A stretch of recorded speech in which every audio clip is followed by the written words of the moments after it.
In vista del referendum sulle prospezioni petrolifere entro le 12 miglia dalla costa, in programma il 17 aprile, iniziano a delinearsi le posizioni dei partiti.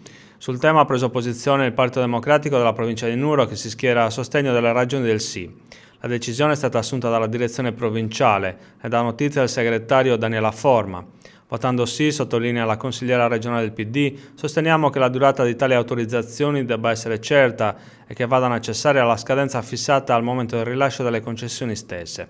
Nel mirino del quesito referendario, spiega la Forma, c'è l'articolo 6,17 del Codice dell'Ambiente, come sostituito dal comma 213 articolo 1 della legge di stabilità 2016. La norma prevede che le trivellazioni possano continuare fino a quando il giacimento lo consenta. La Sardegna, sottolinea Daniela Forma, risulta tra le 10 regioni promotrici dei 6 quesiti referendari che auspicavano l'abrogazione di alcune disposizioni in materia di autorizzazioni a progetti di ricerca ed estrazione di idrocarburi contenute nel decreto sviluppo e nello sblocca Italia.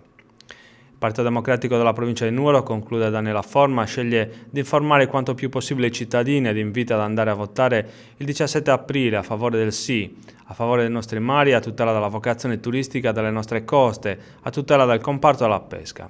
A livello nazionale, per ora, l'unica voce ufficiale contro il sì al referendum sulle trivelle è stata quella del segretario nazionale dei chimici della CGIL, Emilio Miceli. Il sindacalista paventa il rischio che finiscano per chiudere le aziende italiane con conseguenti licenziamenti, mentre gli altri stati costieri dell'Adriatico continuano indisturbati a estrarre gas e petrolio. Anche perché, ricorda il segretario dei chimici della CGIL, allo stato attuale di petrolio e gas, in mancanza di alternative, ci sarà bisogno per diversi anni e comunque l'Italia dovrà importarlo a costi superiori.